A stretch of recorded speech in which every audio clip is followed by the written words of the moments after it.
Uh, First, want to talk about Donald Fagen of Steely Dan.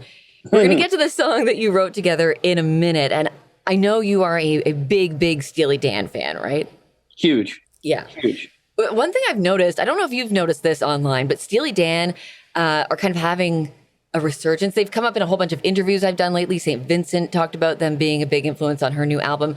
I see people on Twitter, friends of mine who are in their, say 20s, 30s, who are starting to realize that Steely Dan are this great, great band. Why do you think people are rediscovering them now? Like, do you have any idea why that could be? Maybe there's just a dearth, a lack of music that good. I worship them because of the writing, man.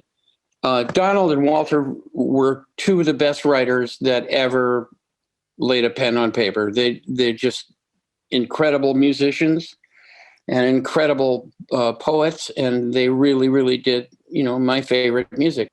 What are your earliest memories of hearing Steely Dan? Do you remember? Asia, yeah, Asia, and then Gaucho, and then Night Fly, and everything.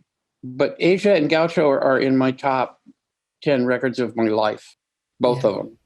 Pick a song from Asia. Let's play a little bit of it right now. Black Cow. Here's a bit of Black Cow, Steely Dan. So that was a bit of Steely Dan's Black Cow from Asia. Donald Fagen of Steely Dan appears on David Crosby's new album For Free. We're going to hear the song that he co-wrote with you and your son James in a minute. But how did you first meet Donald? A girl singer back in New York knew him, and she asked him if I could meet him after a show. I took my wife and surprised her. Took her to San Francisco. Didn't tell her why. Walked her down the street, and we walked into the Masonic Hall, and it was them playing. And she didn't know until we got inside. But he invited us back and said hello because we had a contact. And he was polite and very nice. But he's a distant guy. He does not wear his heart on his sleeve. He's not an easy, open person. He's polite and everything. He's a gentleman, but he's really in there. So then he gets to last year. He was touring, and all three of his road managers are people who used to work for me.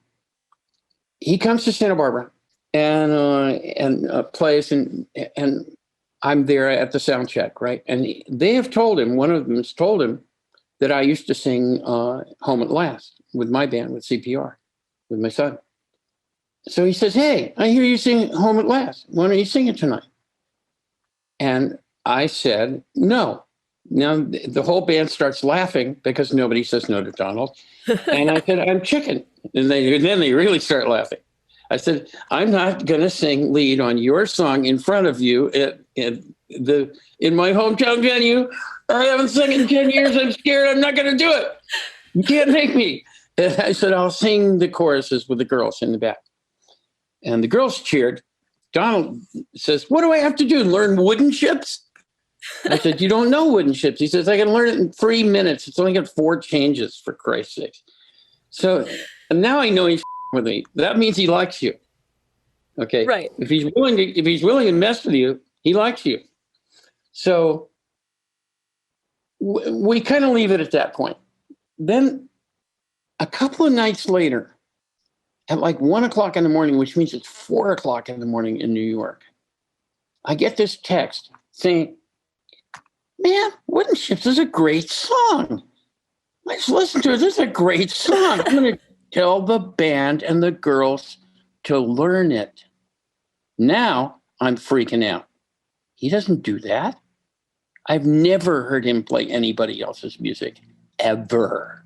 Right, yeah. Ever, okay? So I think he's with me. I say, you're not going to do that. He says, I am going to do it. I says, if you do it, I will come there and sing it with you. He says, come here and sing it with me. So I get my 12-string and I go to New York and I go to the Beacon, and they've learned it. And they've learned it so well.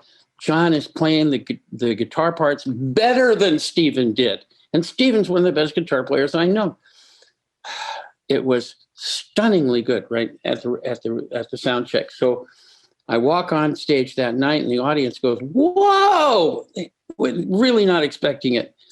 Then we do it, and it's so good that we nearly do structural damage to the building. and we have a blast. It was so much fun that we did it again the next night. And we wouldn't have done that if it wasn't really like tremendous fun. Right. So at that point, I think the relationship really started to open up. Yeah. I really like him, and he knows it. You guys have a lot of respect for each other as songwriters. Right. And he's starting to trust me, a little bit. So then he sends us these words. For the song on this record, for Rodriguez for a Night. Yeah. And James and I go, oh, God, let me at it. And, I'm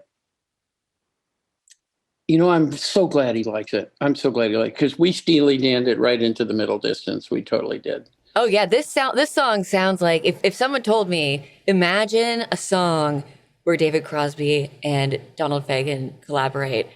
This is like, I feel like this is what I would imagine if I could imagine. Yeah, you know what I mean? Let's take a listen to this right now. It's Rodriguez for a Night from David Crosby's new album, For Free. I once wrote